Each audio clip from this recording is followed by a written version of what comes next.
there is a difference between self-sufficiency and self-reliance. Self-sufficiency is हम अपने आप सब बना लेंगे. We will make everything ourselves. This is a misnomer. You cannot, no country can make anything itself. Even the latest US Navy aircraft carrier Gerald Ford has got 6,000 components from China, for example. You cannot get away from that. What we must aim for is self-reliance, where we know that certain core niche technologies we must develop ourselves, so that there is not a complete, reliance on outside which can be choked. The whole indigenization and Aatmanirbhar effort is often confused and taken to an extreme. It doesn't work like that. For number one, the global supply chains are a reality that are not going to change. We can't produce everything in-house. Right from, whether it's rare earths or whether it's certain minerals or certain products, the very basics also have to be imported. That's number one. And that's true of everybody. The second part is there is a certain amount of advantage. I'm talking about diplomatic advantage. I'm talking about political, geopolitical advantage in a certain amount of commercial entanglement.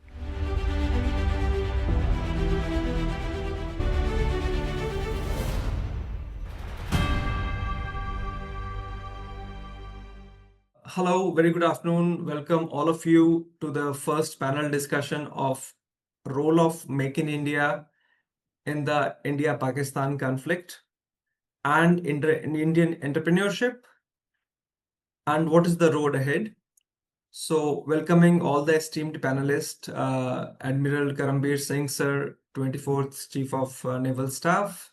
Thank you for joining us, sir. You are currently the chairperson and the president of National Maritime Foundation. Thank you, retired Air Vice Marshal Dhananjay Khot, sir. You have been former DG Defense Space Agency and currently the Director Strategy for InSpace. Thank you, Professor Parmeshwar K. Iyer, former Interim Director, IIT Guwahati, very pivotal in the semiconductor policy and the ecosystem being set up in Assam. There has been very interesting story in how Assam got to be the hub of this big semiconductor ecosystem coming up in India. And Professor Sandeep Papad from IdeaForge, you're the Senior Director for R&D in software. Thank you for joining us, all of you. So we will begin with Admiral Singh, sir.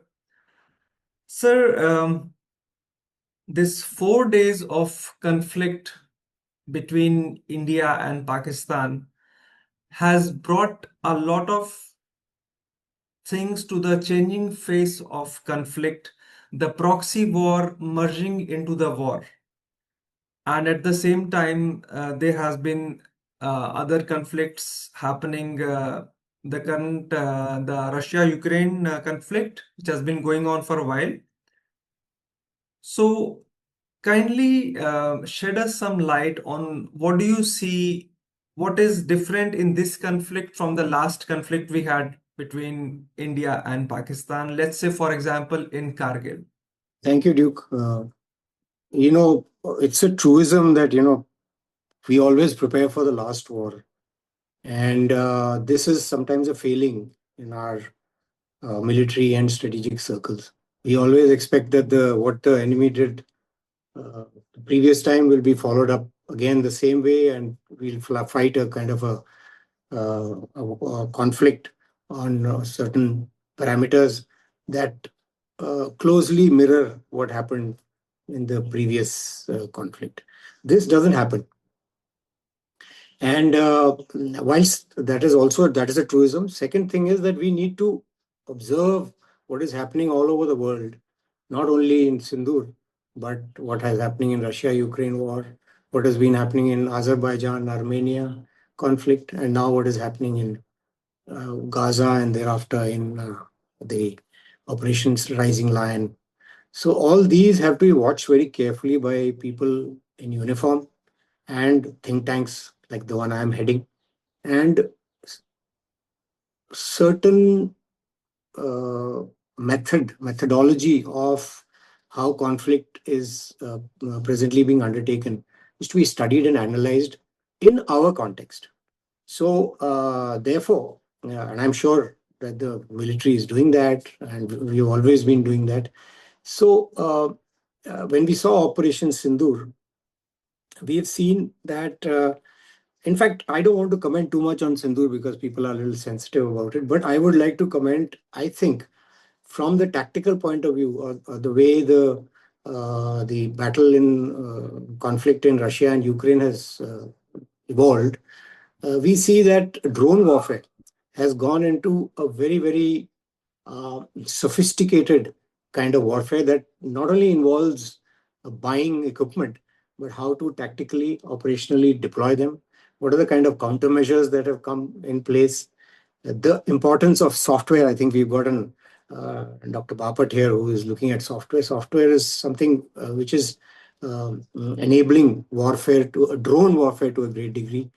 The commercial aspects and how those are dovetailed into not only drone warfare, but intelligence, crowdsourcing intelligence, how satellites like Starlink have made a difference. So all these have to be aggregated into our philosophy, not only in acquisitions, not only in force planning, not only in force mix, but also in operations and tactical usage.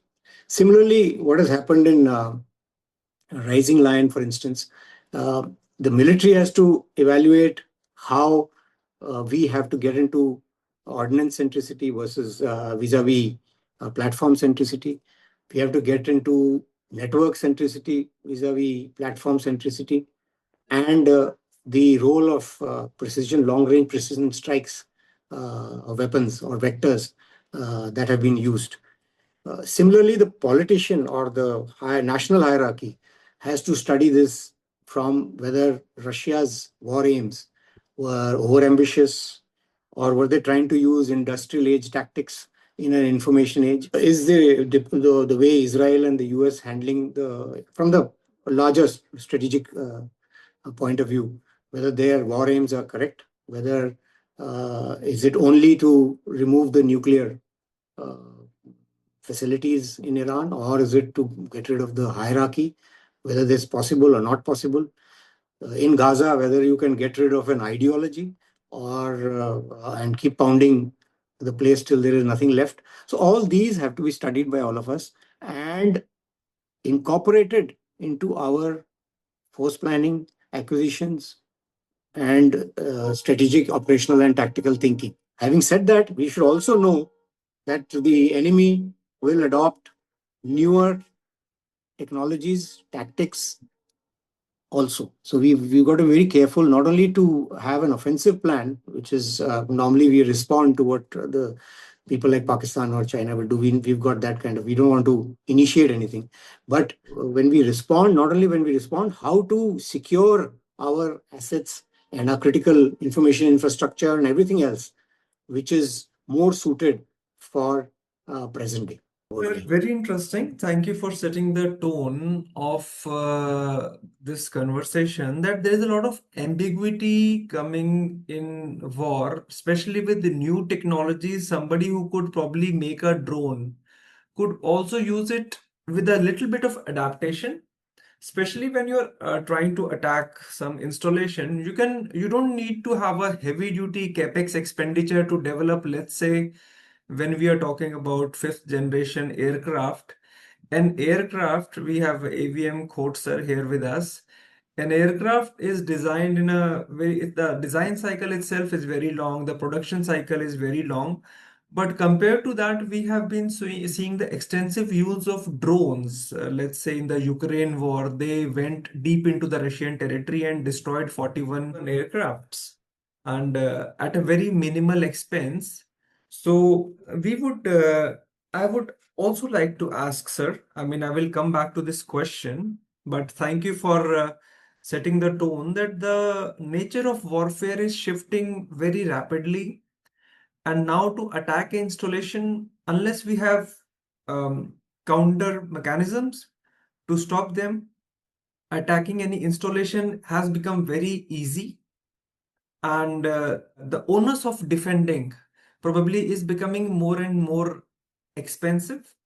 And since you have been the naval chief, and now we are going on towards the podium positions in Indian, India becoming the top fourth GDP in the world, we'll have more and more of export-oriented, um, ships faring in the sea. So that also becomes an additional concern that anybody can probably attack, one of our installations, one of our ships in the sea. But sir, going back, in your tenure, sir, we have been buying helicopters from US, we've been buying jets from France, ships from Russia, drones from Israel. How much have things changed when you joined Navy? That is very early, uh, or 1990 to 2010. And from 2010 to 2025, how much things have changed in your tenure as you see? Thank you, Duke. Just your preamble about fifth generation aircraft.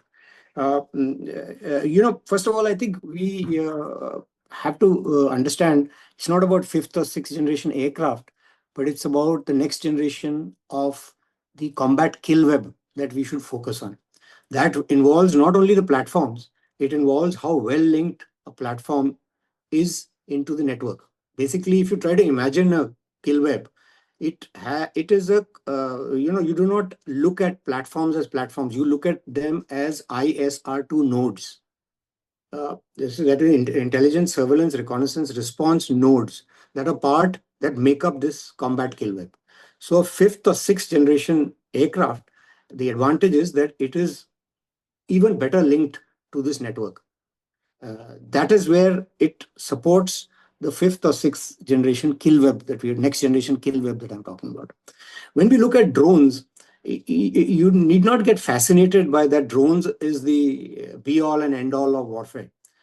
Manned aircraft will definitely have a role. You've seen them now, the kind of action that you've seen in the B-2 bombers coming in and using the bunker busting or bombs, you require that kind of ordnance. So you have to have a capability to handle the entire spectrum of warfare, from the hot end or the high end conflict to the benign end.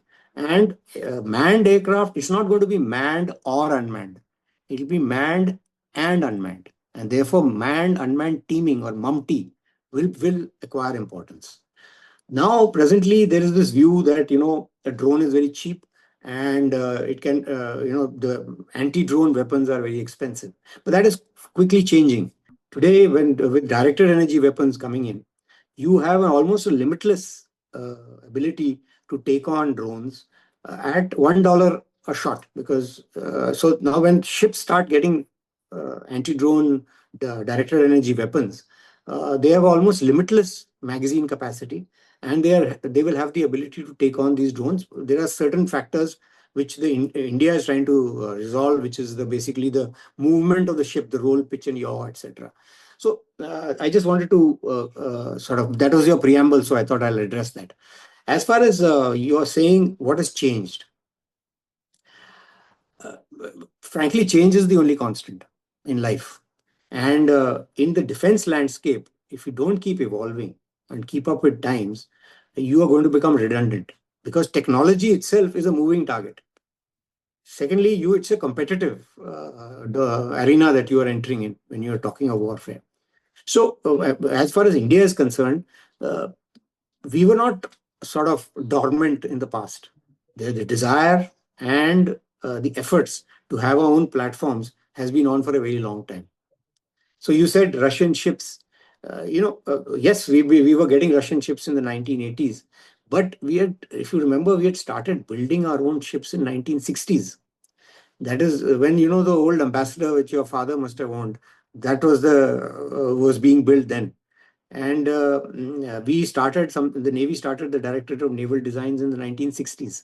So the intent was very clear that we are going to become a builder's Navy and not a buyer's Navy. And now this vision is seeing fruition, because today all 59 ships on order are being built in India.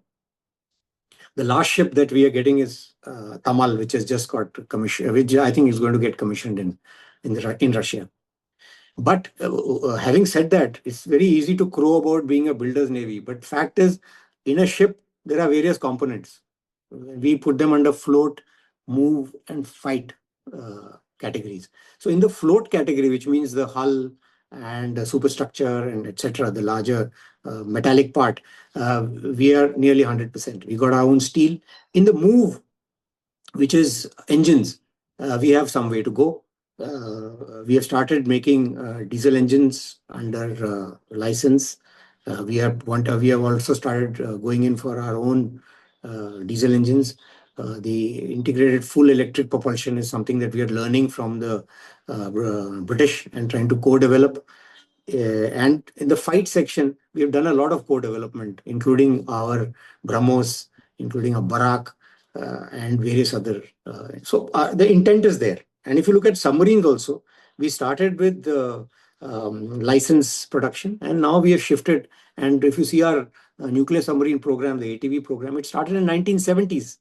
And you're seeing a lot of our nuclear submarines coming out, and now the nuclear attack submarine will come out.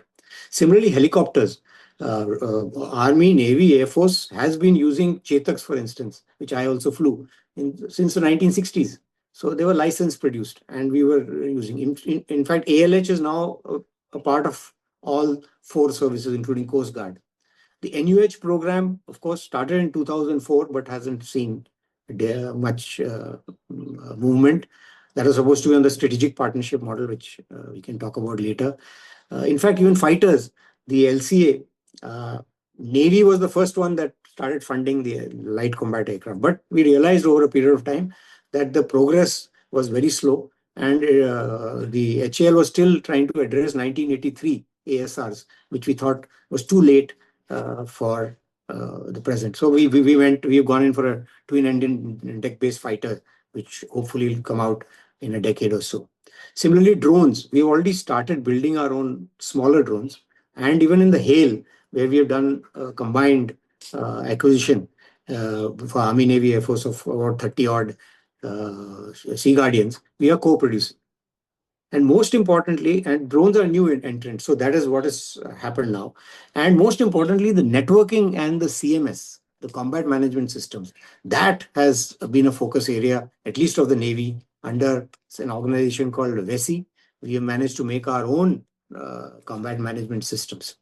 So what really has changed in the last decade that you've spoken about, one is that in the past, most development was done through the DRDO and DPSUs, and the defense primes, private industry, MSMEs were involved, but as tier 2 suppliers to DPSUs earlier.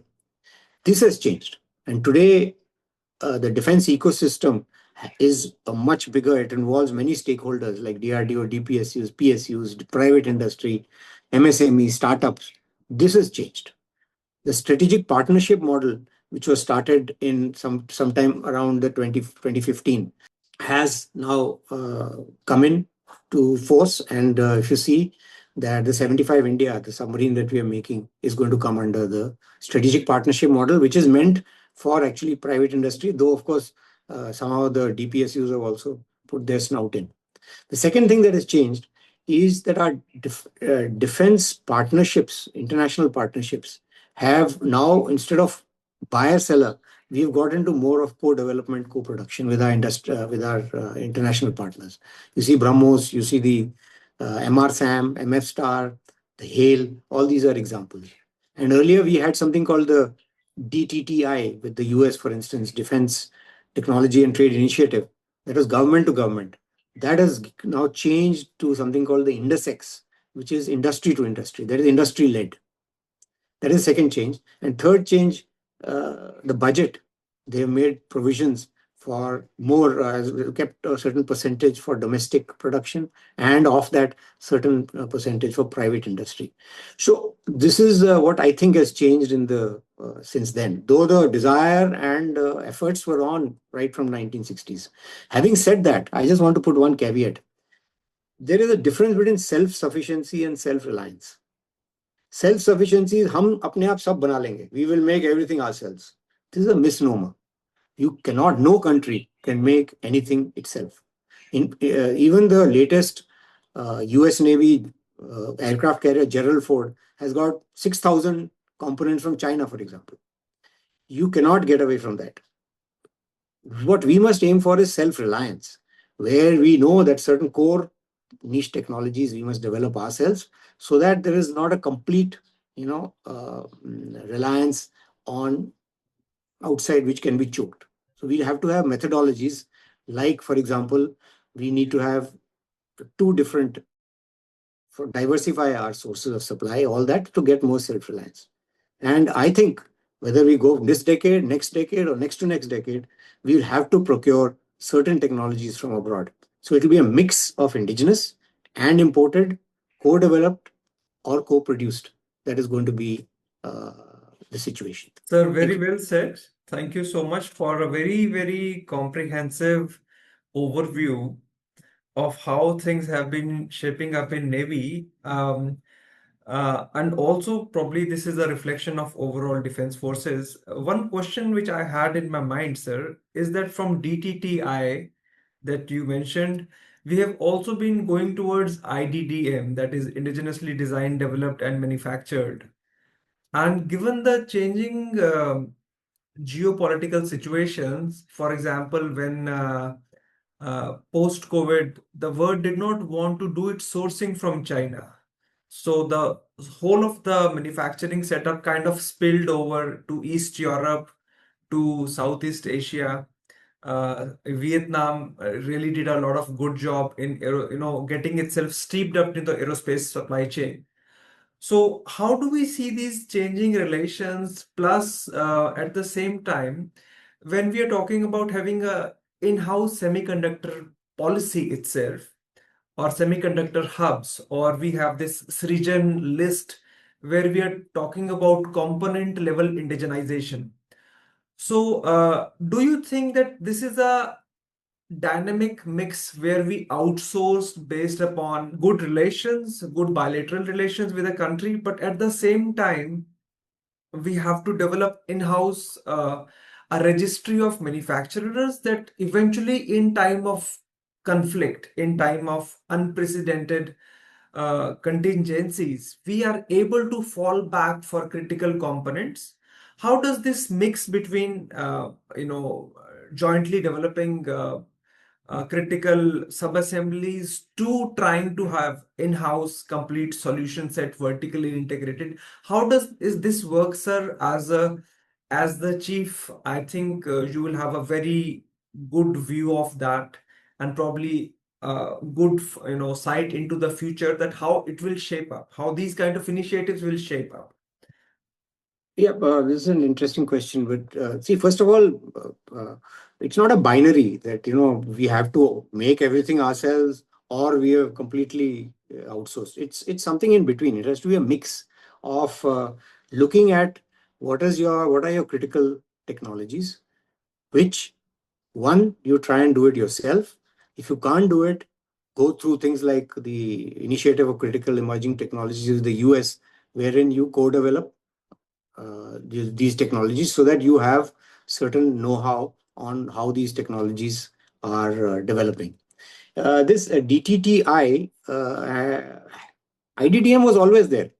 IDDM has always been a part of the DPP earlier, wherein the first priority was always given to indigenously designed and developed and manufactured components. So that part was always there. It is still there. However, please remember, IDDM is also about 40%, I think, 40% indigenous. So IDDM also has to shift if you really want in percentages above. What has changed, what I find, why I brought out DTTI and INDESX or ISET, is that in the DTTI, this Defense Technology and Trade Initiative, we had certain working groups, and this was government to government. So it was basically the bureaucrat to bureaucrat who were handling it. So a lot of red tapeism, bureaucracy, everything was going on. And it depended on the individual personalities involved. For example, working group on ACTC, the Aircraft Carrier Technologies Cooperation, went out very well for us because we had the right people doing this. And the two people were partnering well. Therefore, our ISC had a lot of help from the US in terms of design. They gave us a lot of good tips on design because this is the first time we were making it. So that GTTI was okay if the personalities are okay, but the intersex or the ISET is more focused on private industry too. So basically, startups with US defense primes and our startups with Indian primes. That I think has a better chance of success.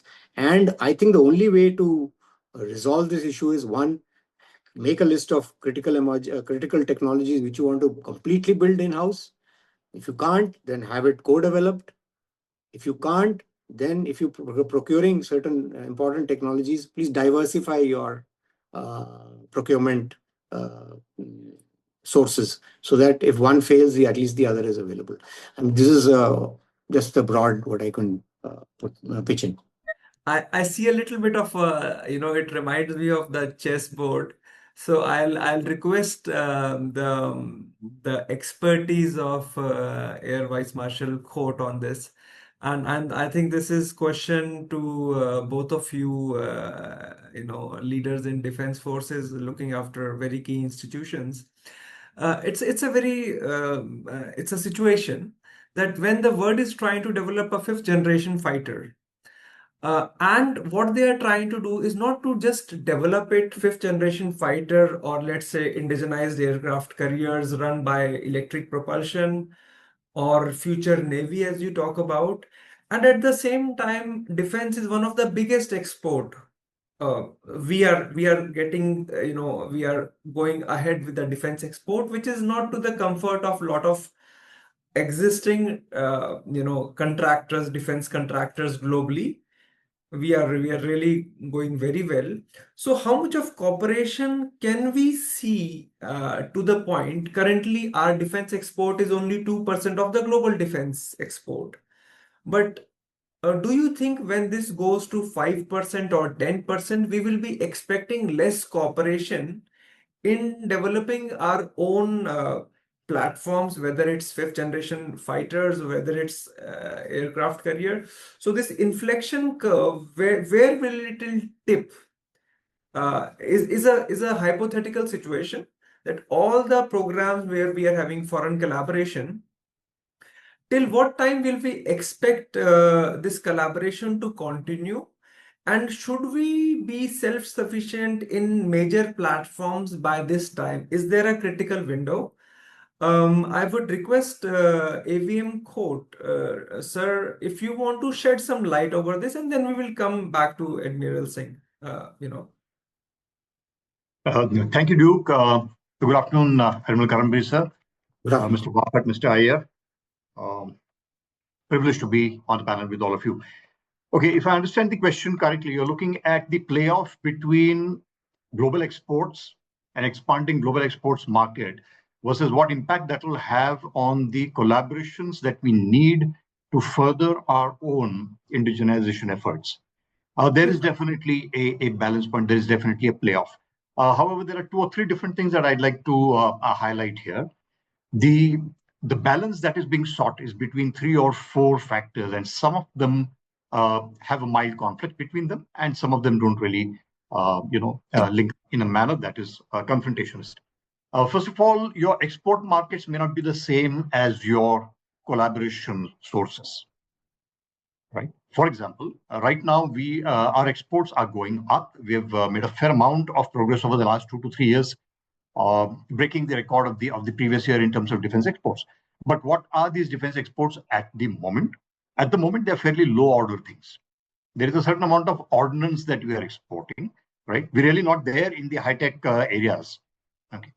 Other than the BrahMos and maybe some ships, we're really not in the place where we are exporting higher end and end-to-end products, whole products. Okay.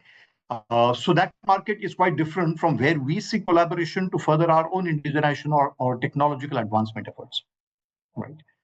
Having said that, the moment you start becoming a net exporter, our status is going to change in the eyes of those with whom we're collaborating, right? Those who collaborate are essentially using their advantages, their technological advantages, and leveraging them, to make sure that it goes far. Whatever they have invested in carries on. The F-16 is a product of the 1970s, right? But in its modified avatars, it is still being pushed. Right? The F-21 was still being pushed till very recently into the Indian Air Force and such markets. So there is definitely going to be that part. But what Admiral Karambir Singh touched upon a little while ago is very, very true, that the whole indigenization and Aatmanirbhar effort is often confused and taken to an extreme. It doesn't work like that. For number one, the global supply chains are a reality that are not going to change. We can't produce everything in-house, right from whether it's rare earths or whether it's certain minerals or certain products. The very basics also have to be imported. That's number one, and that's true of everybody. The second part is there is a certain amount of advantage. I'm talking about diplomatic advantage. I'm talking about geopolitical advantage in a certain amount of commercial entanglement. So there may be times that you are capable of producing something, but it makes more sense to let it come from somewhere else, because that entanglement brings its own advantages, right? And in some cases, it is with friendly partners who you end up supporting in some way. And in some cases, it is with people with whom you also have certain areas which are adversarial. For example, China. If you look at the Indo-China trade, it's a massive amount. Who's the net gainer is another question. That's not the point. But the fact is that anything that goes to an extreme in confrontationist terms is going to impact the economies on both sides. And it becomes a natural kind of a hindrance for things to escalate where it goes out of control, where it goes to the things. Okay, so there are the global dynamics is somewhat complex, and we have to play with that. So what's the baseline here? Baseline is, are we in a comfortable place as far as self-reliance is concerned? We are not. There are still niche technologies that we are dependent upon. That's a strategic vulnerability. The mood changes, somebody can choke you tomorrow. So we do need to get our heads wrapped around certain niche technologies, and those need to be national missions. It needs to be a collaborative whole of nation approach to crack. There are other things which may not be as critical. Right? There are certain aspects of the supply chain which can be indigenized, which have been indigenized over the years. I know the Navy has done a fantastic job with the VAC and other things. Navy has been ahead of the other two services when it comes to the indigenization efforts and thrust right from the beginning, and they are reaping the benefits of that now, right? Whereas the Indian Air Force continued to be dependent on foreign sources for too long, for a variety of reasons. We didn't have our sources weren't really shaping up as well, but perhaps we also didn't handhold them as closely as the Navy did. So definitely there needs to be a whole different way of going about what we need to have. Internal supply chains, right down to component assembly levels, right down to certain fundamental processes, right down to the level of metallurgy and materials, right down to the level of the chip. So there are many of these things where if we do not get our hands around them, and there'll be others where it doesn't matter as much, it's not as critical, and there would be leeways and ways to play around. There would be room to do that. Is the trick what I understand here is to have the competency and the readiness to manufacture things in-house. For example, what we're doing with semiconductors is the experience that we can of course source it from anywhere, but in times of conflict we can be choked. This can be an act of war when the critical supplies are choked. So we should be having the capability of developing it in-house, but in a time of peace, we can always go to a sourcing destination where we are sourcing it from a place, not sourcing destination, but sourcing from a place which offers us economy. So having the capability to develop it in-house, manufacture it in-house, but in more comfortable times, sourcing it from outside. Is this how we are turning to be? And second thing is, with the dynamics of relationships with changing governments between European Union and US even, which were considered to be NATO nations, being very good allies. Now the dynamics are changing there. Post-Brexit, things have been shaping in a very different way within Europe itself. So should we also think of having a positive period, like set up timelines of collaboration, let's say 4 years, 5 years, and we do collaborations? Because with changing governments, like um, recently the European Union, they passed a resolution against Russia, in favor of Ukraine. And all the gas supply, energy supply was totally disrupted, leaving people at the mercy of destiny in a very cold winter time.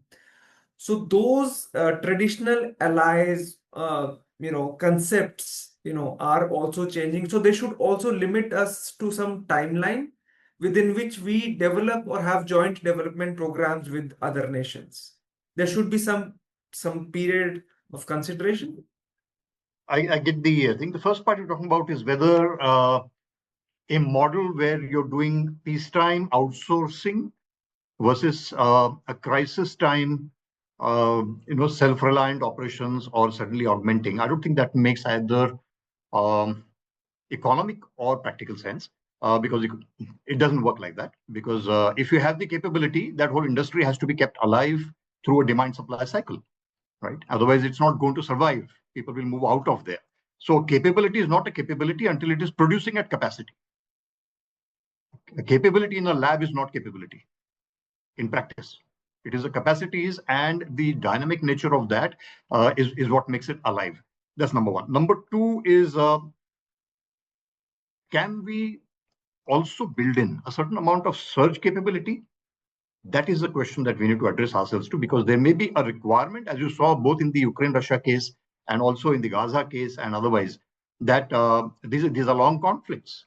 So your logistics, your supply chain, your resource base all has a very, very important role to play. And the depth in that is what's going to decide who's going to eventually, come out above.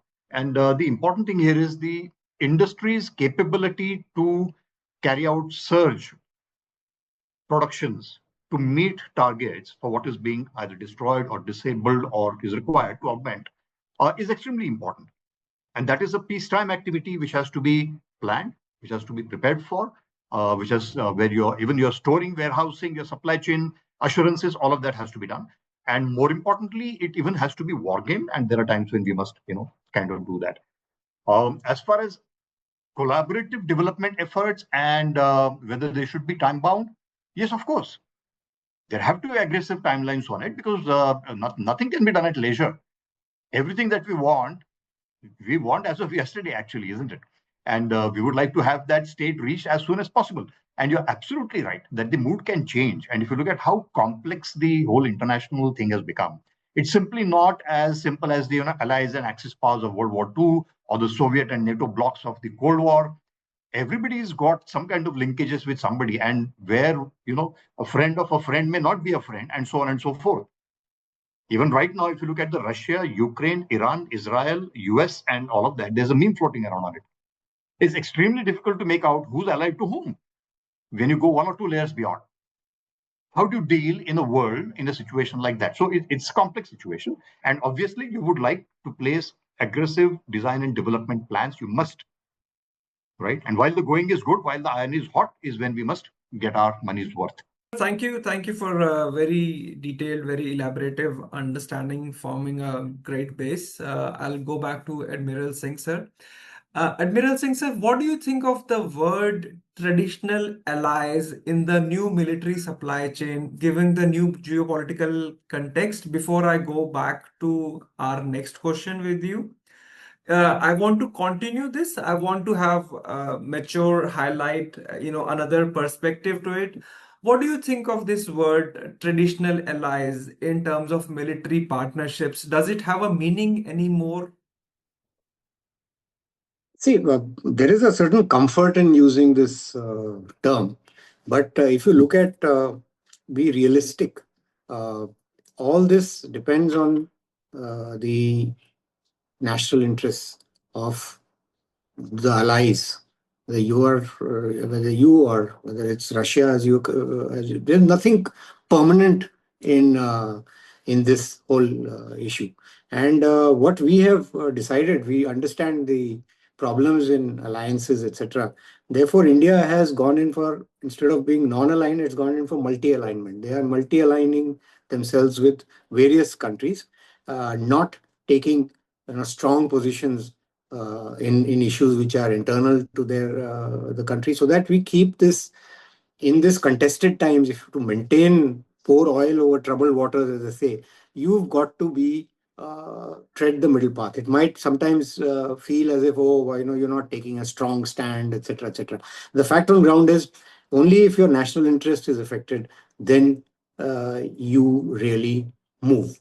So my view is that look at your own national interest, build up your capacities and capabilities. And for that, there are certain important things that you must understand. One is, I completely agree with everything that Air Vice Marshal Court has said, everything in toto. But I'm a little bit of an optimist. My view is like what you mentioned about this, again, this binary that, if you become successful as an exporter, you will get into a kind of a crossroads with others. But the fact on ground is, what really determines things is market forces and economy of scale. If you have true self-reliance, actually, is if you become a critical hub or a node in the overall defense supply chain, then it has a power of its own.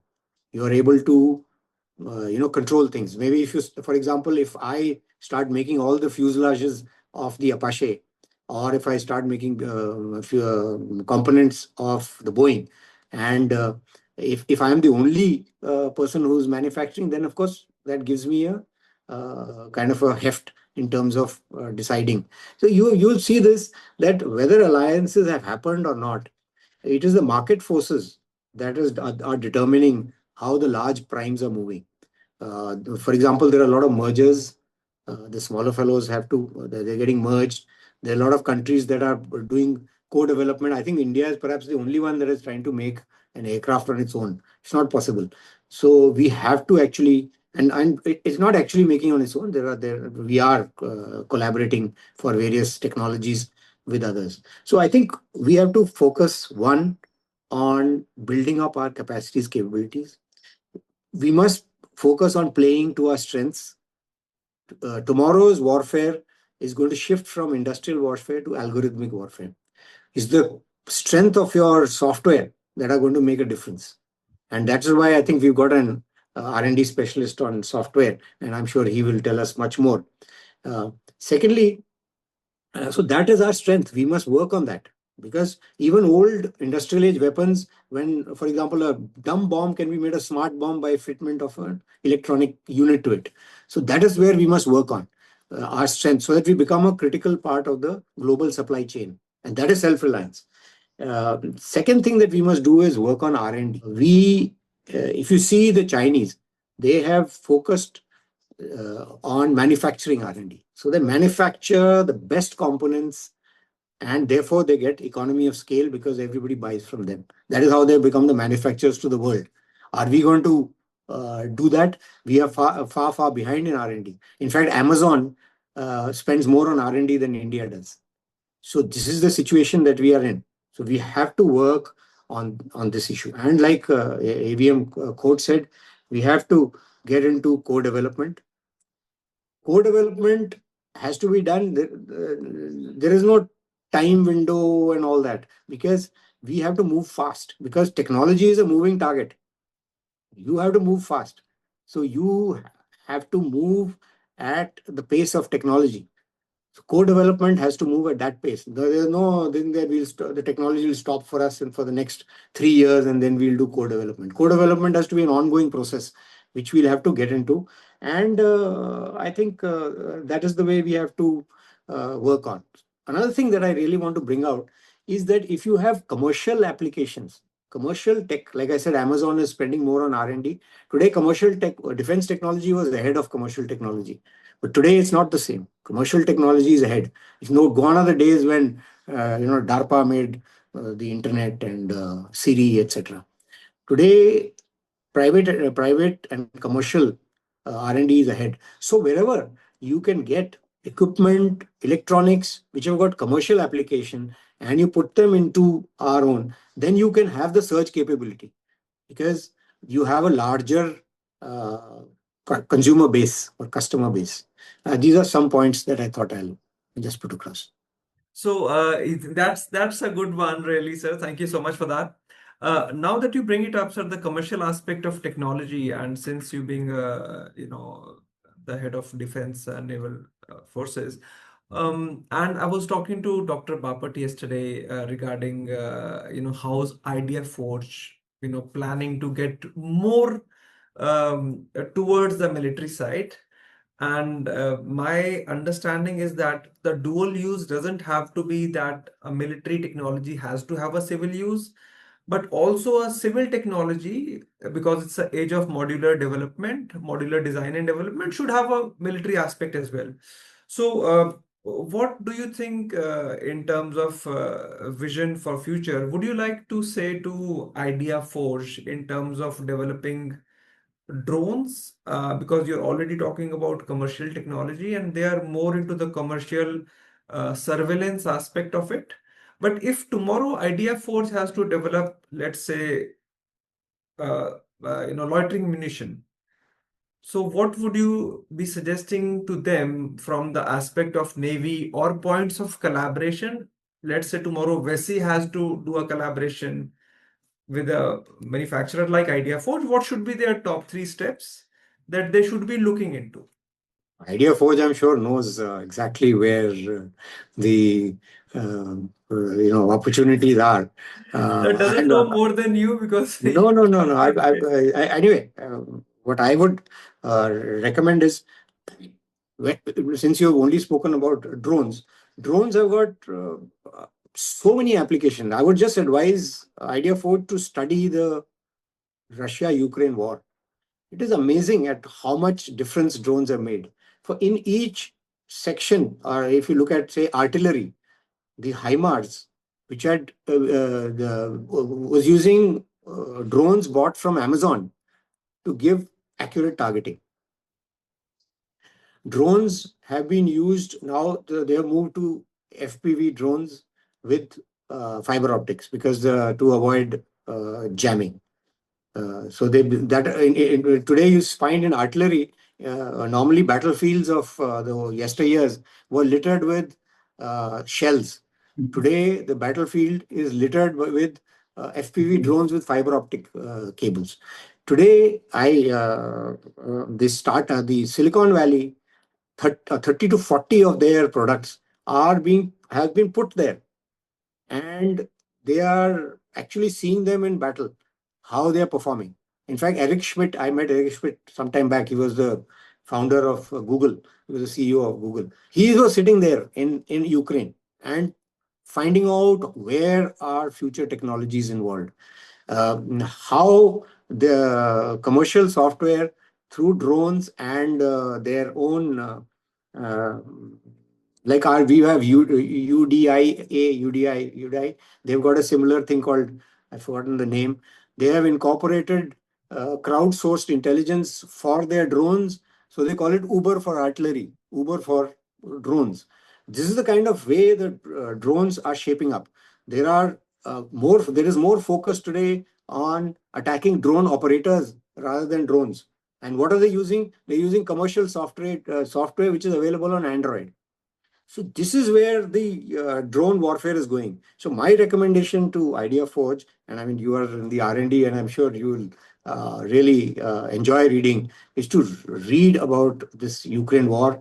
There is a book called uh, Unit X, which is basically written by an Indian who was a F-16 pilot.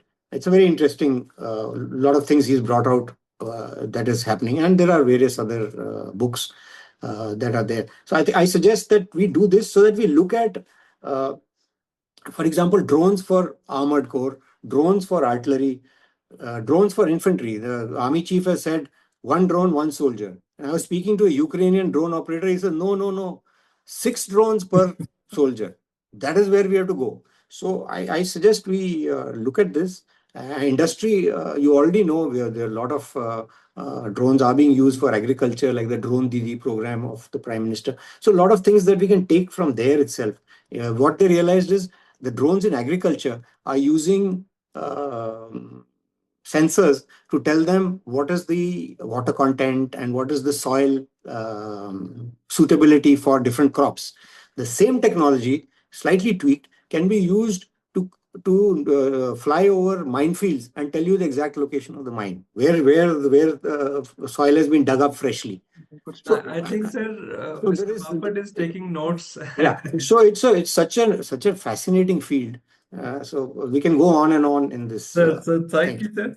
Sir, I had, what is the sprint challenge and how do you think is the success of sprint challenge? Because, it has a lot to do with innovation involving startups and academia. We have Professor Iyer here, who has been also at the forefront because Guwahati is the northeast and a sensitive area, but also since railways could not reach there for 7 decades, I think a lot of talent which has been there in the Northeast also needs to be contributing to the conflict in the West side. So please share something, and if you have some inputs for semiconductor sector in Assam, how it's coming up, if you've been tracking it, or we'll probably hear from Professor Iyer also. So can you share some light on the Yeah. sprint program, sir? Sprint. So I'll quickly, I hope I'm not hogging up all the time. I'll just, the sprint was started in 2022. In 2020, when I was the chief, we started the NIIO, that is the Naval Innovation and Indigenization Organization, and the TDAC, which is Technology Development and Acceleration Council. The whole aim was that the operational guy and the technology guy would talk to each other, and then it was basically mirrored around the DIUX, which was started in the US, where they realized that commercial technology, a lot of commercial technology is moving ahead of defense and how we can incorporate it in defense. Here, the aim, so this was how we started the DIO and, NIIO and TDAC. What the sprint was, that is supporting pole vaulting in R&D through IDEX, NIIO, and TDAC, was started in 2022. The aim was to induct niche technologies in accelerated timeframes. So niche technology, accelerated timeframes. And it is a collaborative effort between the MOD and the Navy. That means the DIO and the NIIO. So the first aim, I remember when it started, Sprint 2022, was that let's aim to get at least 75 technologies or products in 1 year. And they got such an overwhelming response. Around 1,000 proposals were received, including from IIT Delhi. And we were able to get 100 winners and 100 contracts was signed. So the good points about Sprint, which I can see now, I'm out of the chair. But one was that commercial technology, we've spoken a lot about it. Second was it's a startup friendly initiative. Basically, what you are doing is that the Navy, first of all, gave a minimum order quantity, which is very important for a startup to get financing for the small firms. Second, they shifted from qualitative requirement based, QR based, to a problem definition statement. This is very important because an innovator doesn't want solutions from a uniform man. Then what is he an innovator for? He wants the problem, he or she, sorry, and they will give you such an innovative solution to that, which definitely a military man will not be able to think. So from QR based to problem definition statement happened. Then the DAP, in the DAP, there were some reforms. That means the resultant single vendor for the initial product was accepted. There was automatic conversion of how the demonstrated capability of the product, and that could be converted. There was only a single stage composite trial, and that could be converted into a QR or a problem definition statement. 1.5 crores was given to the winners, and this also helped spiral development. So, and most importantly, I feel, and of course, Indian Air Force has went in for Meher Baba. Other ministries have taken, because if something successful, then there are a lot of imitators or Not Air Force is not an imitator. They were doing Meher Baba along with us. Similarly, Indian Army has started. So, but I think what the clear signal that has gone out through this sprint is that industry is a partner and it's not a vendor. This is something that I wanted to stress. Thank you. Thank you so much, sir. Thank you so much for your very worthy and very precious inputs. And you mentioned about Meher Baba. It was coming in my mind that I should ask AVM Court about Meher Baba on the same lines what Sprint was doing. I'll go to AVM Court. Sir, can you just tell us about how Meher Baba? Duke, I have a request. Duke, could we hear Professor Iyer and Sandeep Baperji once before coming back? Okay, for sure. Good point. Okay, because yes, yeah, please, up to you, sir, totally up to you. So yeah, please, Professor Iyer, can you just tell us about the initiatives and if you have been part of Sprint or Meher Baba at any point of time in your role at IIT Guwahati, please go ahead, sir. Yeah, so good afternoon, Duke, and definitely greetings to all the panelists. It has been a privilege to listen to you all, and thank you once again for having me on this show. I have been in IIT Guwahati for 21 years now, and it has been a great learning experience, not just as an academician, but also being in IIT. It's slightly different from other institutes. We focus a lot on innovation. So along with teaching, innovation, R&D is one of the main activity that we engage in, and that activity goes beyond normal R&D. We also take a lot of our technologies to industries, and of course whenever there is a need, it may be a domestic need, it may be a national need, we are always there to work with the government. That is how we have been really involved with a lot of mission projects that come up across when we move forward. I'll begin with a small this example of though it's a very small thing, but it is now turning out to be a very big mission now. The India Semiconductor mission, you all know, that's what Duke had told me that I'll have to discuss about. So everyone knows in the world that whenever you talk about software, okay, the first name that comes up is definitely there is an Indian there. So you take any big company across the world, from the lowest level to the top, the CEOs, definitely there have been Indians everywhere. So we really took advantage of the talent that our country had, and that talent was really utilized, and that is one of the biggest export that our country does, the knowledge.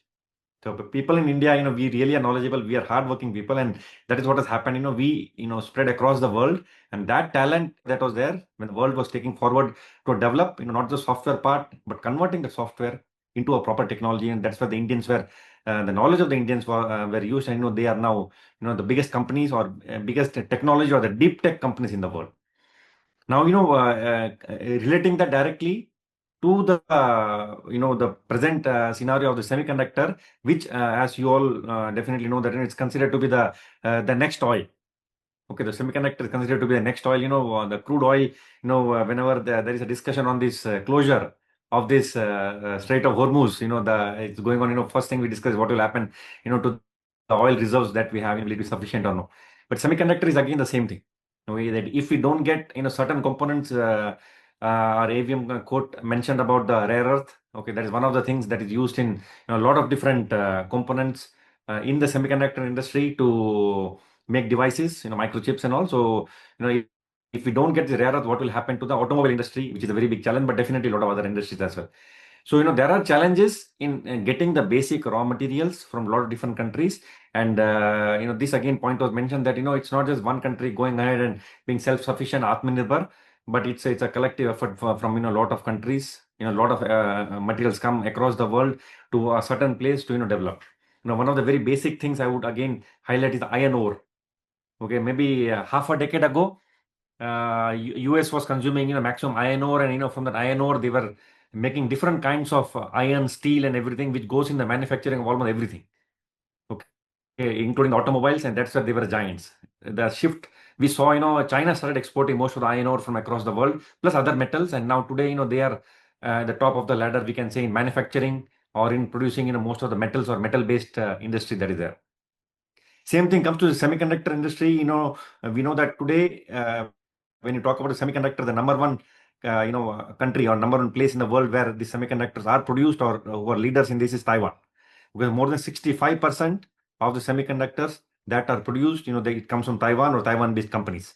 Okay, if we consider the companies across the world, probably that number may go even up to 80%.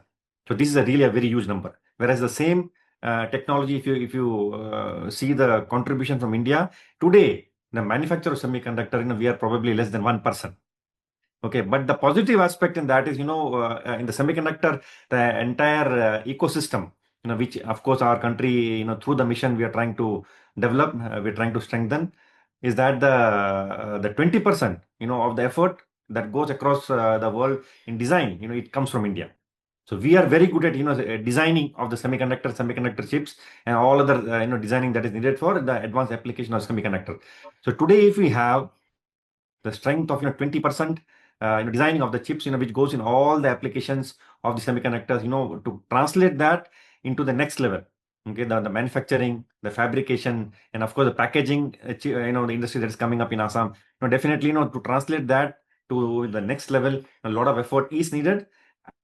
And we have that, it's not that we don't have the technology as of today. We lost probably 2.5 to 3 decades back the opportunity to invest. Probably we did not have the financial strength at that point of time. But today, we are the fourth largest economy in the world. We have the financial power to take up the challenges. And as Admiral Karambir mentioned, it's a technology which is moving very rapidly. So deep tech, Professor very Iyer, rapidly. I would like to have some inputs. How do you think the semiconductor policy in Assam is going to shape the industrial ecosystem? Because setting up a semiconductor industry is not all about just having one huge plant and everybody is coming there. It will be like cascading it effect to the industrial base in Assam. And how has been the role of IIT, because it's the major technical institution in the Seven Sisters, catering to a big section, a very critical section of the country. So what is the collaboration? What is the what is the synergy that you are offering from IIT? Definitely, this is a very important question, Duke. It's very well known that, see, in the northeast part of India, definitely the industrialization that has happened in the western part of India, the northern part of India, and the southern part, compared to that, the northeast part of India is, probably very, very slow. In fact, there were no major industries that were there in the northeast India. So the question that, definitely any industry would ask, why would an industry, such a large industry, such an advanced technology industry, like a semiconductor, would like to have their base in the northeast? Yes, that is the number one question, anyone would ask. So, when the government of India, when they ruled out the semiconductor mission, okay, the very first state, that approved the policy in their state was Gujarat. The second state that ruled out, that rolled out this thing was Assam. Okay, so we see, a lot of major industries, Tata's, of course, you have Micron, you have a lot of other industries, setting up their base, starting in Gujarat. But then Assam government, the leadership in Assam was very proactive, and they told, let's say, what they have to offer. Okay, so in addition to, having a good ecosystem, now there are also other challenges in Assam. For example, the entire northeast, you all would know it sits on a seismically very active zone. Okay, and now to have a semiconductor industry here, it's very challenging because, the semiconductor industry, today, the semiconductor industry, if I want to make a chip, okay, so it employs a lot of fabrication technologies, where the lines or the devices that are made are in the nanoscale regime. Okay, so it's such a small scale, like, for example, if I talk about a human hair, okay, the one human hair probably is of the size of, 80,000 to around 1 lakh nanometers. It's that large. Now we are talking today of, 1 to 3 nanometer, and the semiconductor plant that Assam is looking forward is around 28 nanometer. Okay, and this technology, as I had mentioned to you earlier, this technology is not very new. It's around 2 decades old, where, the already development had happened on this kind of chip. Now, where does, IIT go to fit into that? So almost almost a decade and a half ago, we started working on various kinds of devices on semiconductor chips. And this includes the traditional semiconductor materials and devices, plus the advanced semiconductor devices, the organic semiconductors or the hybrid semiconductor materials, and the devices. And we are very fortunate that we got a lot of collaboration from different institutes. In fact, 5 IITs and IISc. Plus, we got funding from the Ministry of Electronics and Information Technology. So they were the agencies that funded us. And we started making a lot of devices. We started setting up an ecosystem of setting up a clean room. Where clean room is a facility where you have various grades of clean rooms. We have the best clean rooms that the world can offer, the class 100 and the class 1000, where all these devices can be fabricated. Now with these facilities here, I'll just take one more minute. Now with these facilities available here, infrastructure and the ability to train the manpower, this is what gave confidence to, of course, the state government that we have this capability to establish a clean room facility in the seismically active zone, plus the ability to set up this clean room and also offer the world class skilling to the manpower. Perfect. So this is the strength that IITs can offer for setting up an industry or an advanced deep tech industry in the state of Assam. AVM Code, sir, I have a question. Since you have been the DG for Defense Space Agency, and you see that one whole section of the country which was not involved in manufacturing, which was not involved in deep tech, and suddenly we have a very big pillar coming from northeast, and they're working on the semiconductor industry, which has been a pain point for the supply chain, be it in civil electronics or in defense. How do you propose to use them to get the maximum outcome, to get the maximum leverage in the indigenization, both from the Air Force perspective and the space perspective? Because we have a lot of startups coming up, and these startups need to be supported by a integrated supply chain. So how do you see building up of the aerospace and the space sector with the indigenization of a big chunk called the semiconductor and the electronics components? Most undoubtedly, the semiconductor is a key component for literally the very backbones that run everything today. Both in space as well as cyber, and cyber and space in turn also kind of ride on each other. The semiconductor is at the base of everything, but then it's everywhere. It's in the weapon, it's in the navigation and guidance, it's in a propulsion, it's in every control thing. Everything that uses computing today uses a semiconductor. So it is something that you require at massive scale in terms of numbers. That's number one. Number two, it's also our ability to fabricate to the user demand. So tailoring and customization. Okay, there are, for example, sensors. Okay, sensors is one area where we don't make the detectors because we don't make the chips.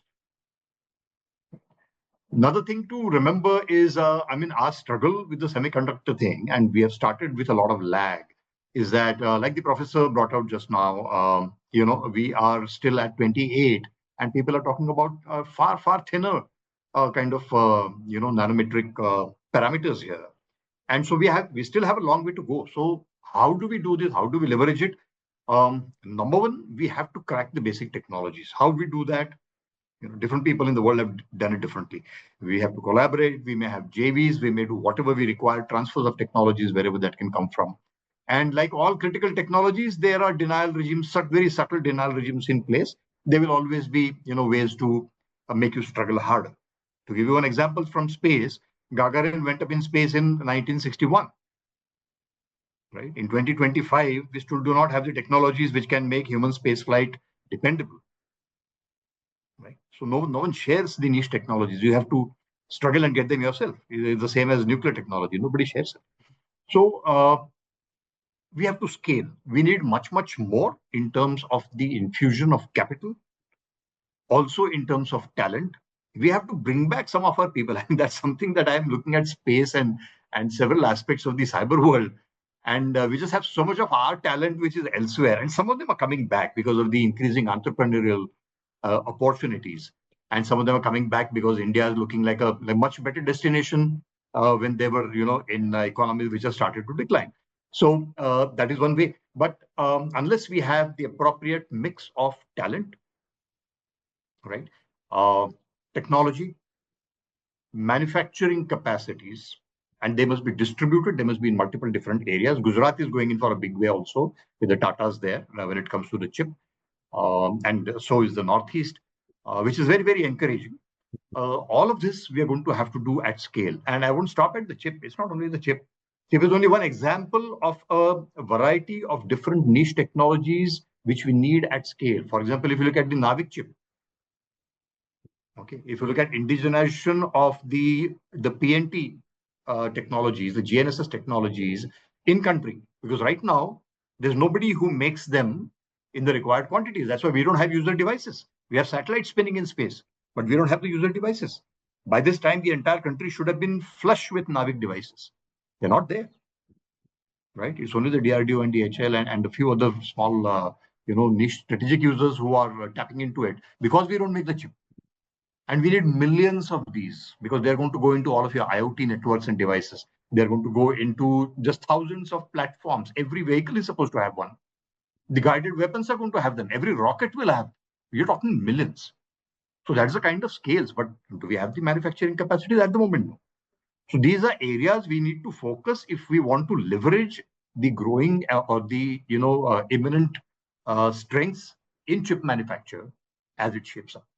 Sir, I have a question since we have Dr. Bapat with us, and I was discussing that how the Idea Forge surveillance drones are being navigated currently. So the Navic is not fully operational.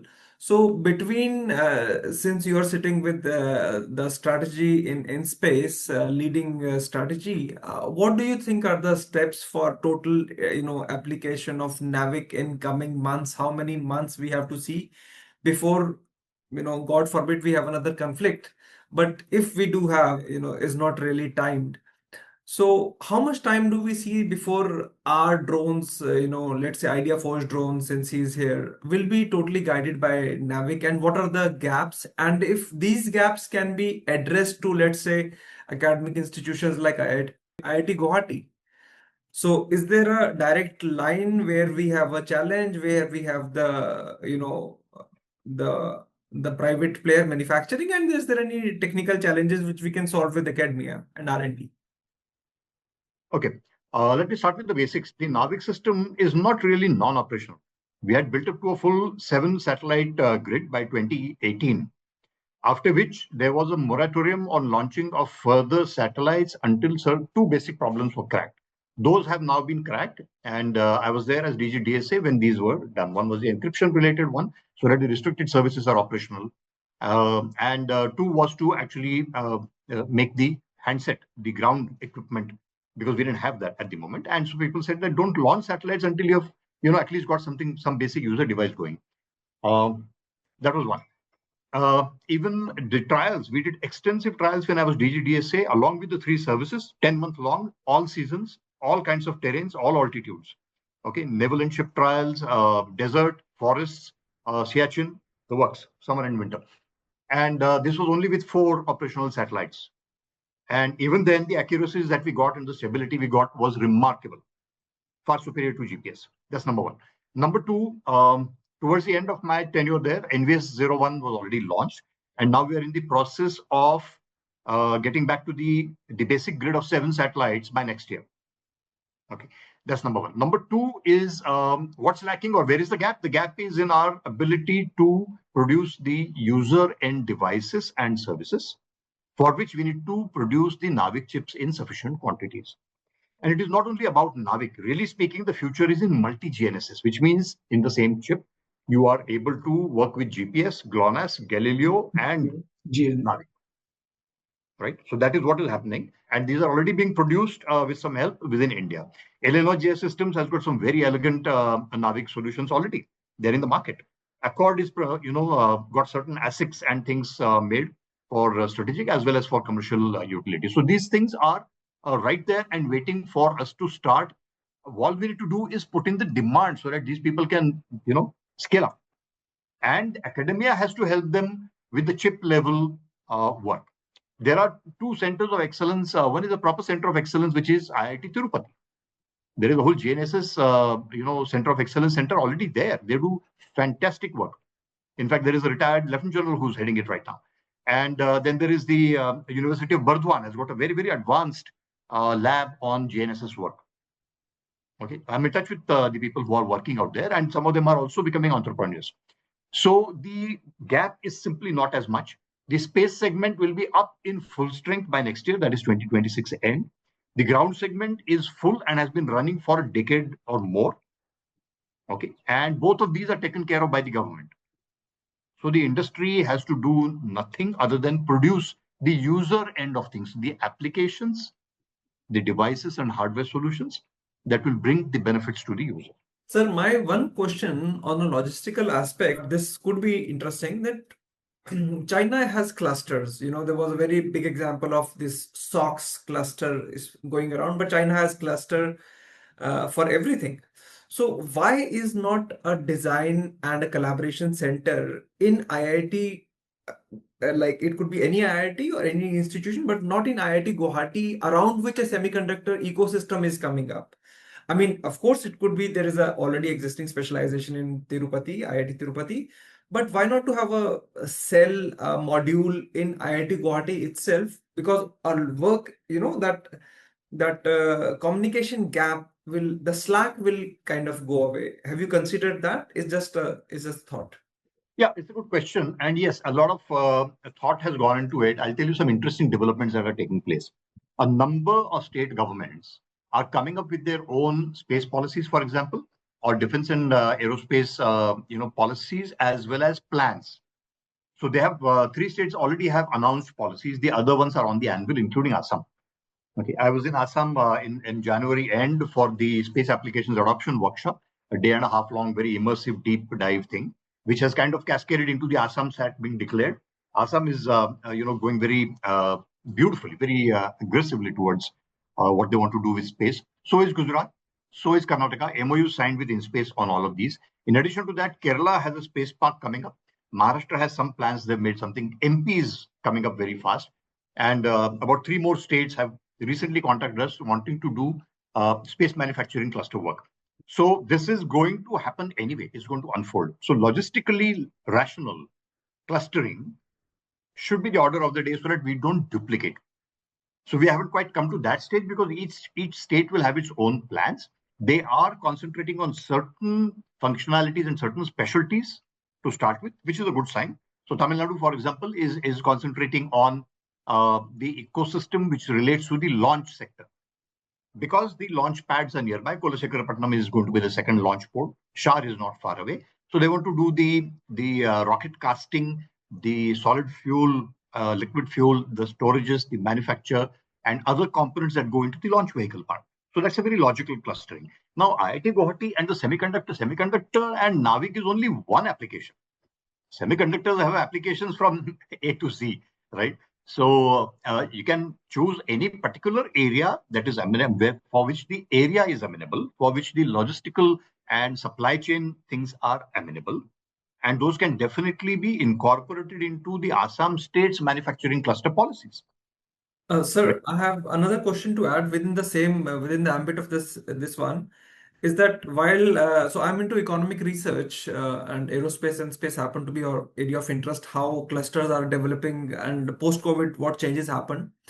So 80% of the aerospace and space related components are from Hyderabad, Bangalore region. But when we talk about economic disparity or having, so industrial clusters are coming up, for example, in UP, which was, they're doing a very good work right now.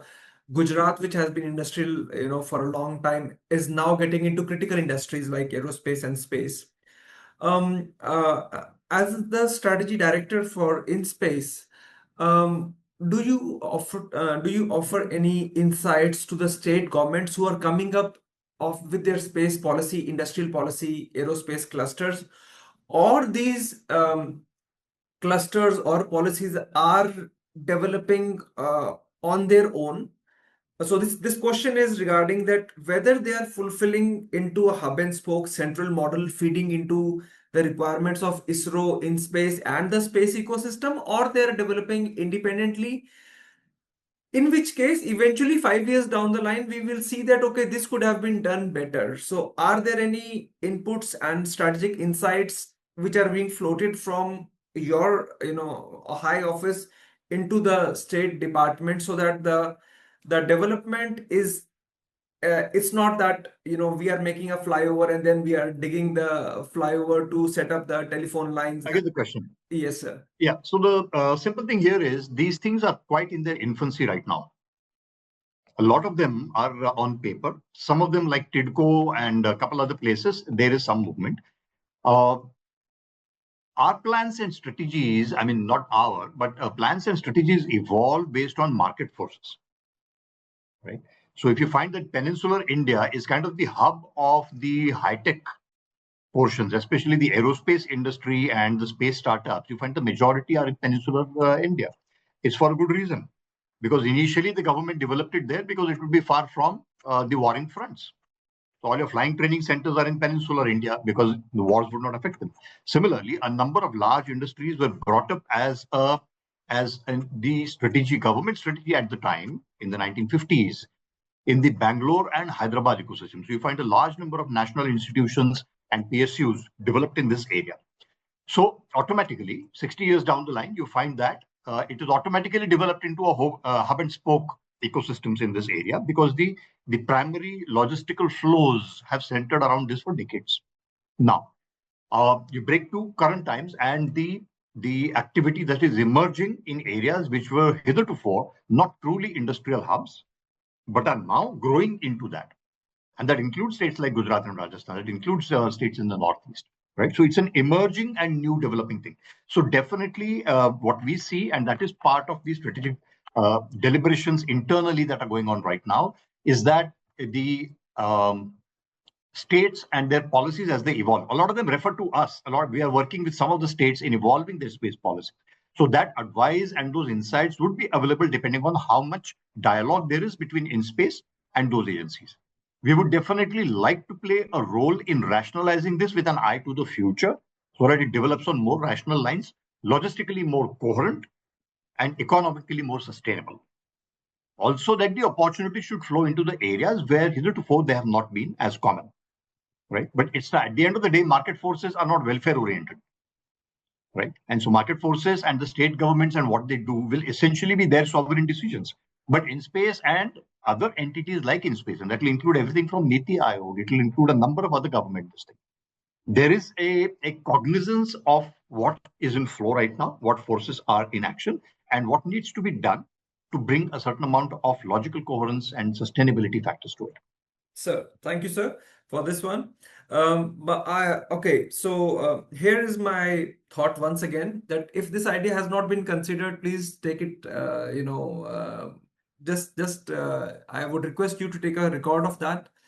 And probably when you're meeting the heads of states in your next subsequent meetings, or having a discussion with the rest of your office, I think it becomes a more central idea when somebody who's been the end user and the policymaker for the entire nation should also be consulting the state governments, so that they don't invest scarce resources into going into a direction which is not the overall direction, is my humble submission on this.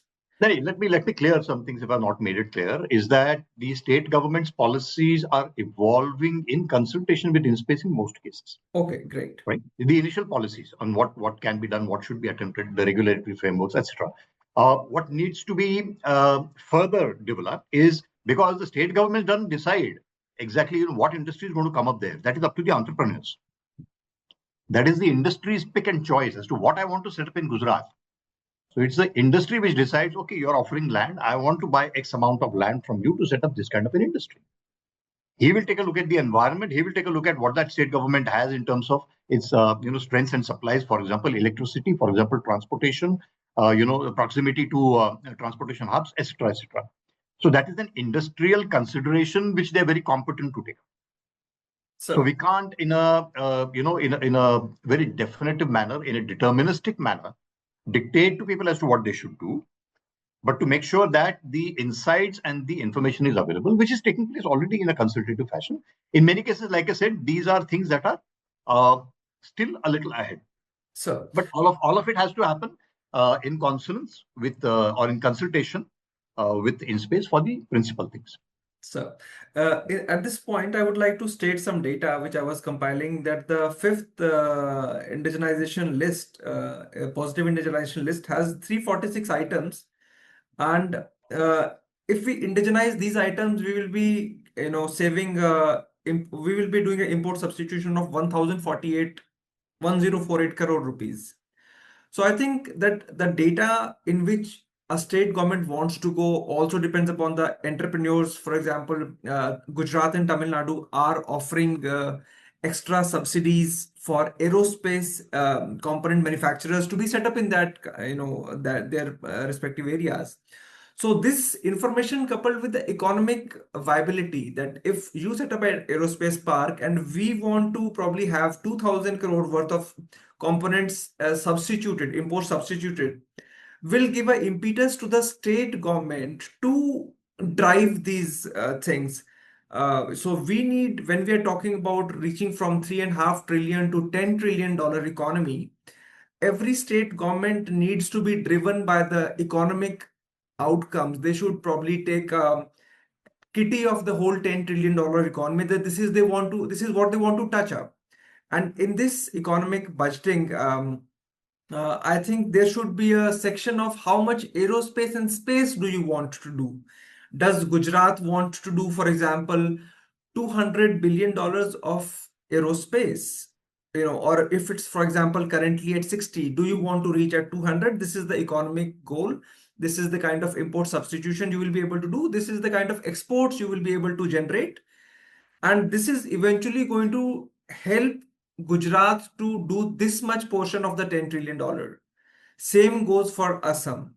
So I think economic insights coupled with the space goals for the entire nation need to be offered to the state government, so that they can decide that how much incentives they want to roll out for getting more and more entrepreneurs. Yes, sir. So thank you, sir, for joining us. Thank you, Duke, for the invitation. And thank you, Aatmanirbhar sir. Thank you. Professor Iyer, Sandeep Bapadji. I'm sorry I couldn't really hear you and your take on some of the critical things here.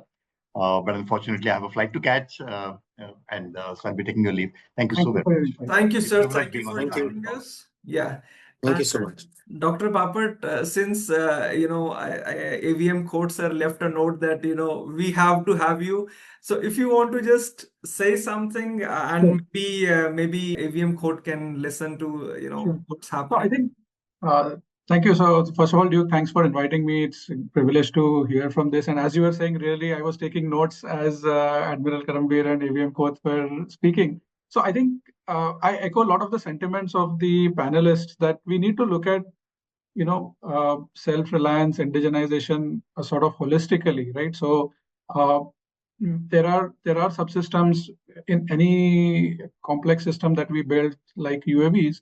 For example, for surveillance drones, which IdeaForge makes, we don't have a camera sensor manufacturing hub in India, right? So we hardly have any camera sensor manufacturing happening in India. So at least at the sensor level, the sourcing is all international. However, the resilience of the supply chain and what you do in terms of the image processing, the video pipeline, the algorithmic aspects of how you consume that sensor data to produce outcomes for the user, right? That is something that where India's soft power and software skills will come to the fore. So I think that's one aspect when we are talking in terms of the software and the autonomy that the software will bring about in terms of these systems delivering the capabilities to the end user is really something that can and should be fully indigenized. And that's where sort of we also need to have the understanding of our ecosystem, our user requirements, and our capabilities, right? So I'll just give you a very simple example. So today, when our drones are flying across the country, we have extreme temperature and altitude variations, unlike very few other countries, right? So we have in the Siachen Glacier minus 30-degree temperatures, whereas in Rajasthan, we have 55-degree temperatures, right? So really, when we are talking about developing, be it semiconductor, are they in the military grade tolerances which they can withstand these temperature ranges? or are they more designed for commercial applications? And it's an introspective question that we need to think about, that where are we tailoring the manufacturing and supply chain to?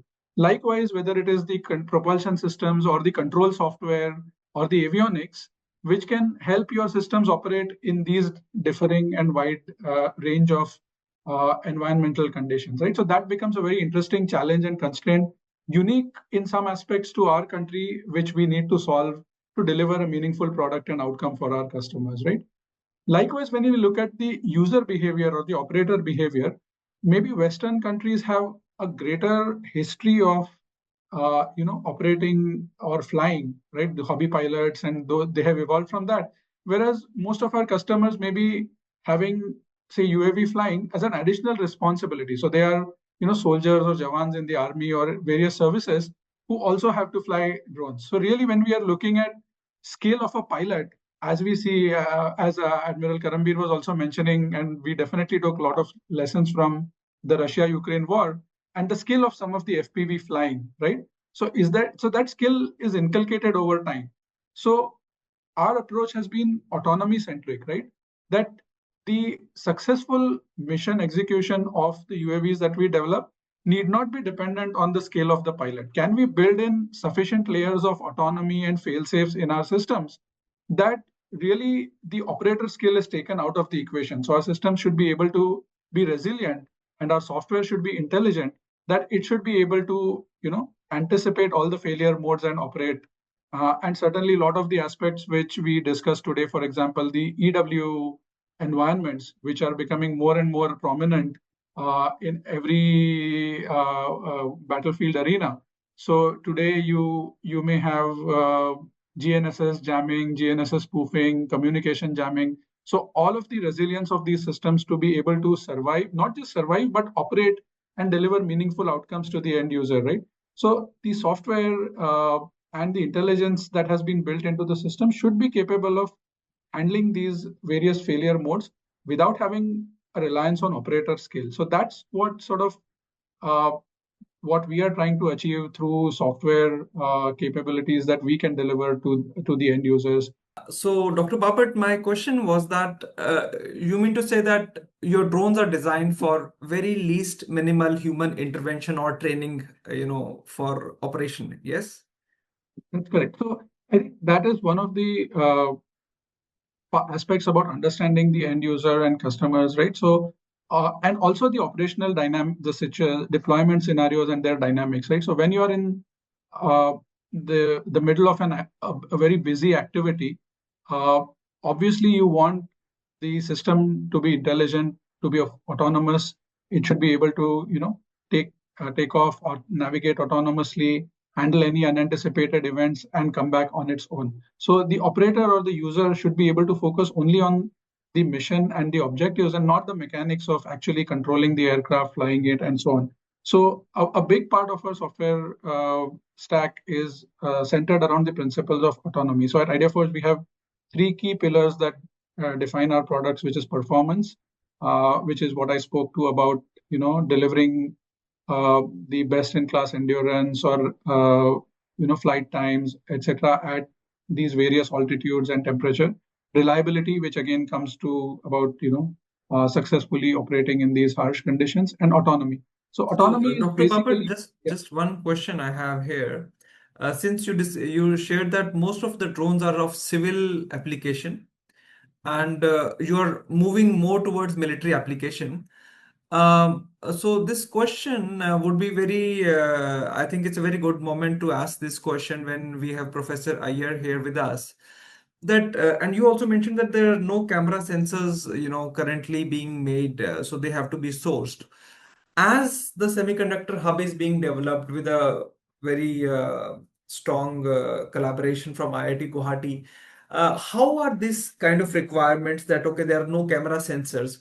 Have you publicly, uh, kind of shared this requirement that for you to go from position X to position X delta, these are the gaps required strategically? I know you are a person from R&D, We are very glad to have you here. But is this discussion, are you a part of this discussion that for Idea Force to be a global market player in military drones, let's say, these are the gaps required? And as we are coming up with new industry policy, new hubs, component level manufacturing, are these ideas being floated to the right set of decision makers? For example, in this case, we are talking about a representative who's working closely with the government of Assam, or you go through some kind of a indirect route, like we have Srijan list, the Positive Indigenization List from Srijan, which is talking about DPSU requirement, different PSUs. So how do you take this gap to people who are working on the capability building as we speak? Right. So I think that's a good question. So at IdeaForge, we are always sort of actively looking for not just technology providers, but potential technology partners also who we can associate with, who can help in the journey of becoming self-reliant, as Admiral said, and also indigenizing, right? Because that's a key part of our supply chain management. So we have a dedicated team which looks at it. We've also partnered with some of the local ecosystem companies, and in some cases also invested in them to bring about greater degree of indigenization, because for specific applications like drones or be it any industry, there cannot be a one size fits all kind of an approach, right? You need to have a real customer feedback, which also helps the ecosystem to come up with better quality and better solutions, right? So that sort of a close working and close association is what I feel in the long run will drive the success of the indigenous ecosystem. And that is something that we actively participate in. And of course, there are dedicated people in the organization who are looking at indigenous sourcing and connecting with the right set of people and partners who can help us to do that. My last question, Dr. Bapat, before I'll go back to Professor Iyer for a short while. Before wrapping up, is that which are the technology institutions that you're closely participating, partnering with? I would like to cite one example that Professor Iyer said that they have been working very closely with the batches of tribal students in Assam and training them on semiconductor supply chain, including clean rooms. I think we'll go back to Professor Iyer for understanding more. So are you, I just want to know that which are the tech institutions you are closely collaborating with, and what is the possibility, whether you see a good match, collaborating with IIT Guwahati, for example. Yes. I'm going to pitch him on his, Sure. on the behalf, just because we have the right panelists, and I am somebody who looks at collaboration as the foremost thing of utilizing countries' resources. Yeah. Definitely. So I think if you look at IdeaForge's genesis, it was co-founded by a group of IIT Bombay students. So it was in fact incubated at one of the IIT centers. So we do have that collaborative mindset as well of industry academia partnerships and also partnerships with other startups in the Indian ecosystem. So one of the platforms, for example, that we have developed on the software side is actually looking at how do we partner with other providers in the ecosystem who work on specific analytics, right? So IdeaForge may be an expert at manufacturing drones and connecting them with different kinds of payloads, which can generate kinds of data. So as Admiral Karambir also said, there are today sensors that can be used for both agricultural and with the right kind of analytics and data processing to also do certain defense applications, right? So we are also partnering with other startups and academic researchers who can bring on board these analytics capabilities for us so that we can integrate them end to end on our platform and deliver these kinds of integrated solutions to the end users. So definitely, I think we are very much looking at a collaborative approach and very, very open to collaborating with both industry and academic partners. Thank you. Thank you so much, Dr. Bapat, for joining from IdeaForge. Look forward to more interactions. So Professor Iyer, I'll come back to you for a while. And since you are part of the initiative when it started, probably in my understanding, the semiconductor mission started in Gujarat and you are pretty much in a know-how of, how it began, what are the steps, and who are the officials involved. Are you also thinking of probably talking to top 10 sectors in aerospace and defense, top 10 players in the private and the government both, to assess their requirements of, for example, now we have a question of camera sensors not being there. So is there a team which is doing the gap analysis, tabulating the gaps in the defense sector critical areas, and then trying to, align the semiconductor cluster to what exactly we are looking at? Is there this alignment? Is there a set of people who are looking at closely monitoring and fulfilling those gaps? And Admiral Karambir sir, I would just also request if you have a word to, of advice or guidance, please, if I'm missing, and if you have a larger sight on this, please share, sir. I would like to highlight on two different aspects. Number one, in fact, almost 5 years back, just before the pandemic set in, we organized the Northeast first drone show in IIT Guwahati. And IIT Guwahati right now has a center for drone technology. Okay, so we work on almost every aspects of drone. And another important thing I would like to share is, we have a drone training center. In fact, 9 different types of drones. We are certified drone training center. So we also offer training to various all kinds of drones. So research plus training on drones is also a very active component in IIT Guwahati. Secondly, we are also working the state government on not just developing the cameras, but also, our electronics department is a very active group of people working on image processing. Okay, so drone, it's not just the camera. So, as we discussed earlier, that the cameras are anyway, quite ready-made. It doesn't make sense that we invest in developing lenses, because these come from very specific companies who are already the leaders, and we use them to get the images, and then image processing is what our team is really good at. So we're really experts in that, and we work again very closely with a lot of different agencies in the Northeast, because this is also a zone where you see a lot of disasters happening.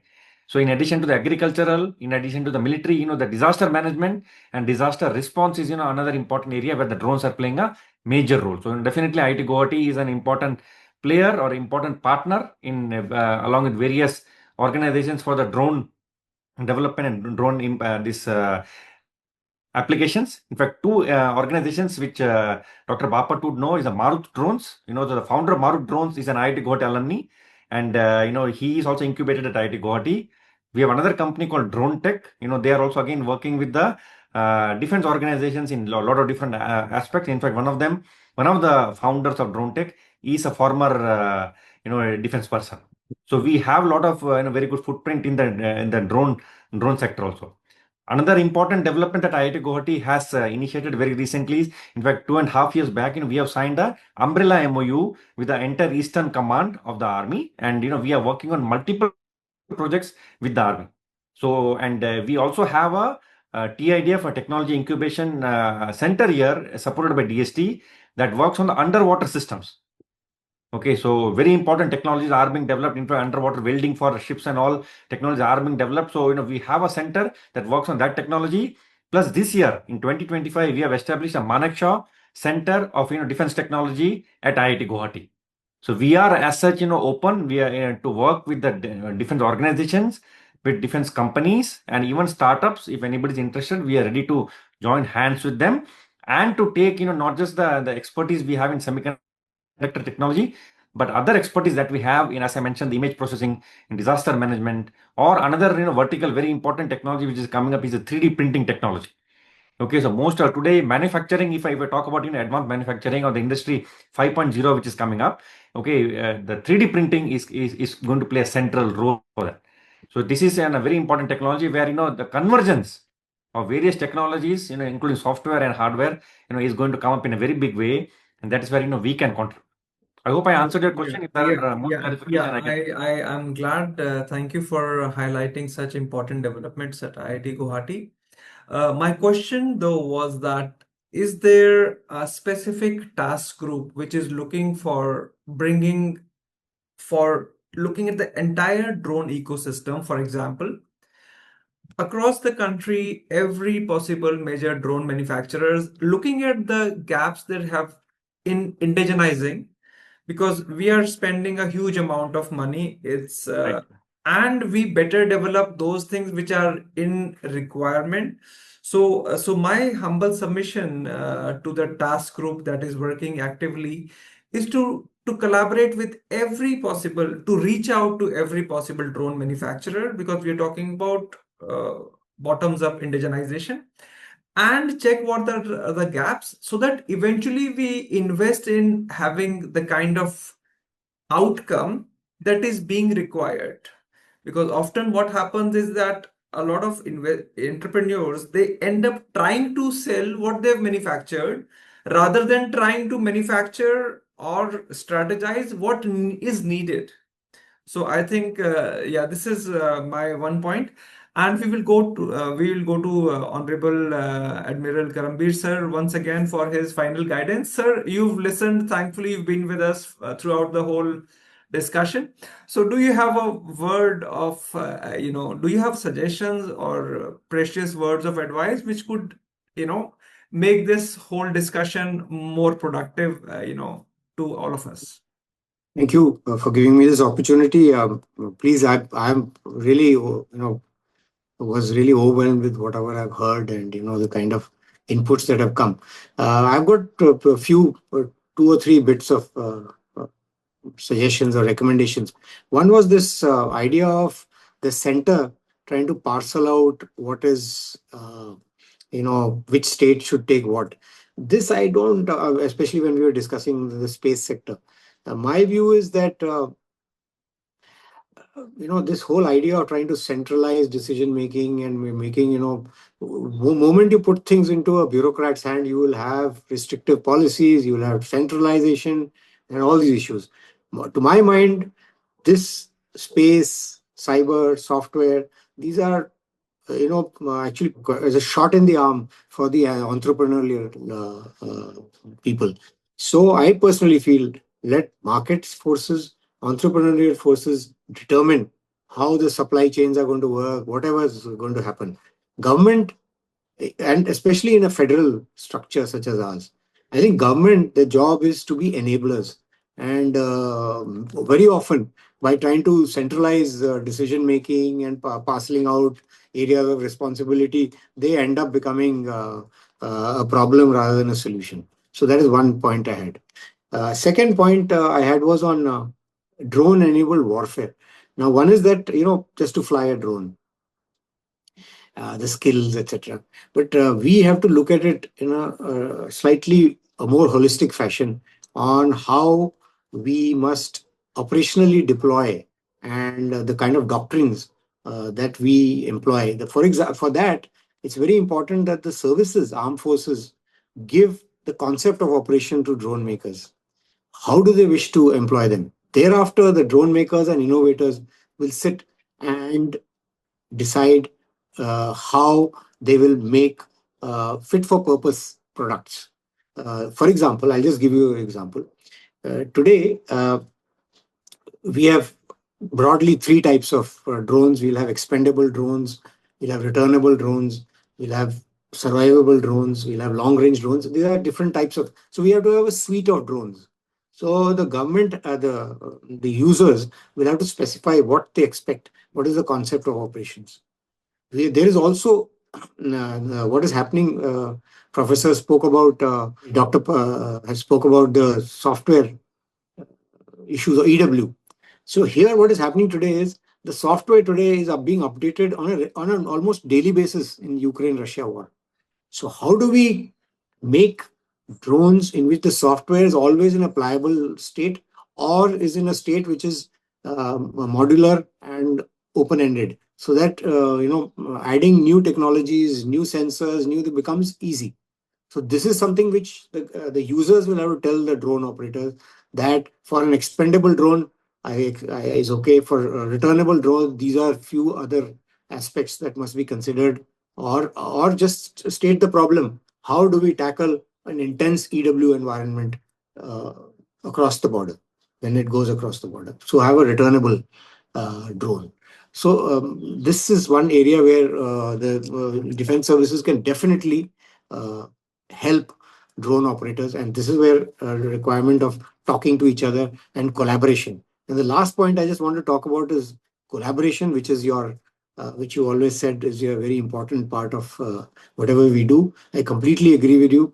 And as far as academia is concerned, the Navy has been partnering with them, collaborating with them for years. We started in 1952 with IIT Kharagpur, and thereafter there has been no looking back.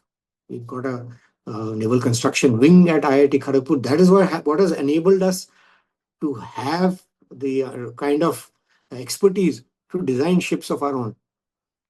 There are PG diplomas, there are PhDs which are going on in IITs.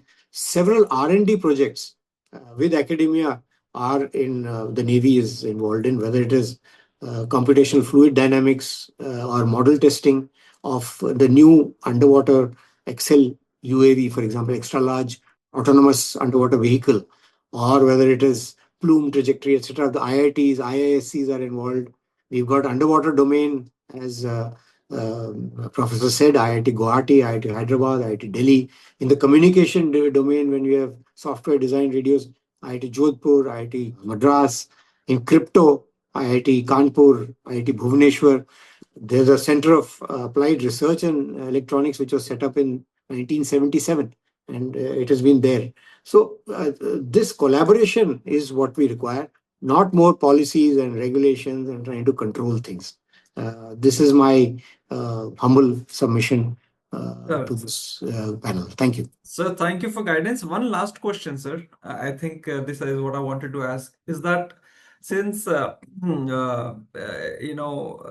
Indian economic clout is growing and 90% of world trade is by the sea, and I read some of your speeches on articles on the Indian Ocean region has a lot of infiltration from our adversary nations, neighbors. So how do you surveillance over the sea with the UAVs? If you have to give like a line of suggestion to Idea Forge or to IIT Guwahati with our esteemed panelist, what line of direction would you ask them to pursue? Is my last question for today, sir. Actually, surveillance is an extremely important, critical part for maritime operations. And the Navy is spending a lot of time and effort in trying to get better domain awareness, we call it, which is enabled through surveillance. There are certain peculiarities in the maritime domain. One is a large expanse. So if you have anything that has to cover this huge area, which is about 9 to 10, Indian Ocean region is about 9 to 10 times the size of the Indian landmass. So you need sensors and platforms with long reach and sustenance. Definitely, they have to be networked into, like I mentioned right in the beginning. They have to have the ability to understand and make sense of the environment, because you have, unlike in our own country or landmass, unlike that, in at sea, you have neutrals, you'll have warships, you'll have from 40 odd countries are operating in Indian Ocean region. So you have various types of platforms that are operating, the ability to decipher what is it. The why I said long reach, one, also sustenance, because if you have to, when we look at surveillance, we are looking to understand surveillance is a 24 into 7 into 365-day task. So we look at building a kind of a idea of the pattern of life that exists in this huge area which is under our surveillance. So we have to look at, if we have to have a understanding of the pattern of life, we have to understand what is going on a regular basis and what are the anomalies for which one has to react. Here, a lot of unmanned. So if Idea Forge is looking at, you are looking at UAVs, I would look at UAVs, USVs, surface vessels, UUVs, underwater vessels, satellites, military, civil, hired, nano satellites. We have to look at high altitude pseudo satellites. High altitude pseudo satellites will lighter than airships, airships.